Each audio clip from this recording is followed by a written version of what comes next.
My name is Kerry Edwards and I'm the manager of Burnside Community Centre in Middleton in Manchester. So we're based on Langley Estate, and that's an area of multiple deprivation and a very urbanised area, and so we just want to create a green space that's inspiring and uplifting, and that maybe might inspire new ideas and people to be more community focused and green focused.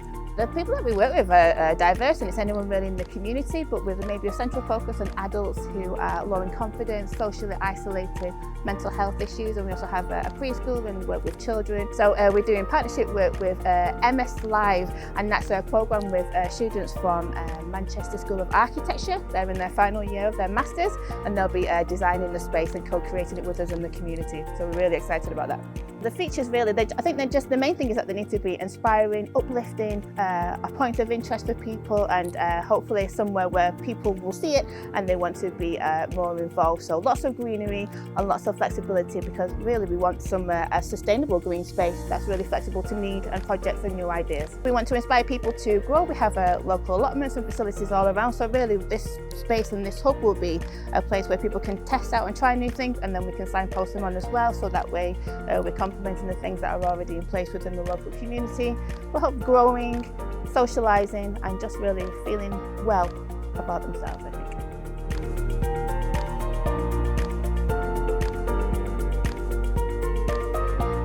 At the minute, we're sort of putting in the modules and the units for the space.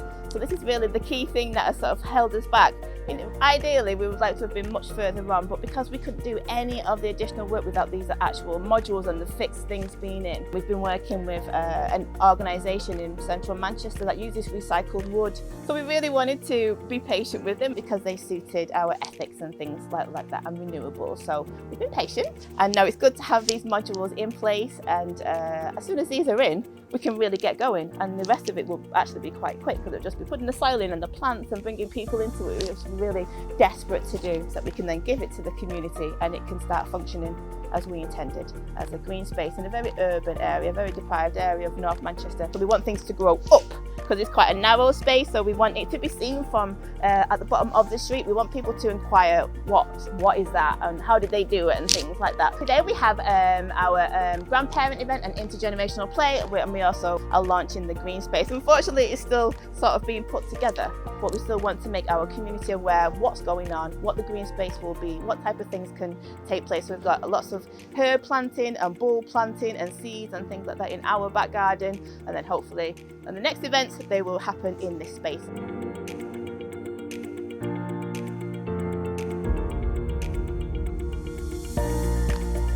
I think it's looking much more like a garden now, a community garden, and a place of inspiration. We've had lots of people, because really what we wanted to do, because it's on the side of the building, we wanted people to look at it from afar and be quite inquisitive about what it is. So now it's really actually getting people to be like, what's going on there? And we feel that it actually looks more welcoming and like a community centre, and something where good things happen from good ideas. So yeah, we're really happy with where it's at the minute. We're getting a lot of questions about it, a lot of intrigue, which is absolutely what we wanted.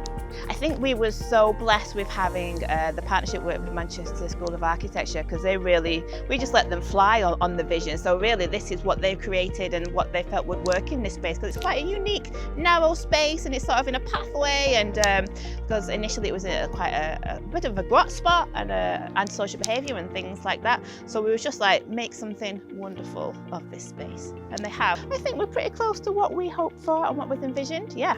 What's been added to the planters is perennial plants. We have like a herb garden area, which is like really exciting for our preschool. They love to just come and rub the leaves and smell them. Hoping to move some of the actual herbs into our other garden as well, just to have that crossover of purpose. But yeah, so we have lots of different plants, but really it's about sensory plants as well. We've actually booked now summer workshops for planting and growing, again with a small community interest company. So they will be learning us how to plant from a seed and do it successfully into a flourishing plant. So we're going to do that in this space over summer. So at the minute we're just recruiting for that. We're about to launch our volunteer recruitment project as well for here. We are looking for volunteers to actually take this on, love it as much as we do, and sort of like really have it open and have like a full-time schedule, so that it's just open and people can come in and enjoy the space and add to it and utilise it, because that's what it is about. We know, or we feel quite confident that just having people inspired, and then they will hopefully take those ideas away and replicate them, or come into the space and embed it a bit more here and enrich it, I think. We're only on like stage 1. I mean, this is not the finished product, and I don't think we'll ever be at the finished product. It's got to develop as we do, and what people want in the community, I think. I don't think there's many spaces like it. I actually don't think there's a space like this on the whole of Langley Estate. Langley Estate is massive, and it has allotments, and it has lots of different things going on. There's nothing like this, so it's quite unique. So I'm hoping that it will see more of this within the estate. We've had such a wonderful experience, and it's so important because we're a small charity and we're busy. We have 7 staff members, 4 of them are in preschool, so there's so few of us, and so we need understanding funders. We need a funding team that actually understands that not everything's going to run smoothly, and there should be flexibility. And with the Green Spaces Fund, there absolutely was, because we had lots of challenges that we had to overcome, but that required a really supportive funding team. So yeah, I was so grateful for that, because I think this wouldn't have happened without that understanding, because there's nothing we could do about the challenges but try and overcome them and stretch the time of the bid. And it was allowed, and so I think we did achieve what we promised. So yeah, we're really, really grateful. So it's very important. So yeah, we have to thank the Green Spaces Fund for that.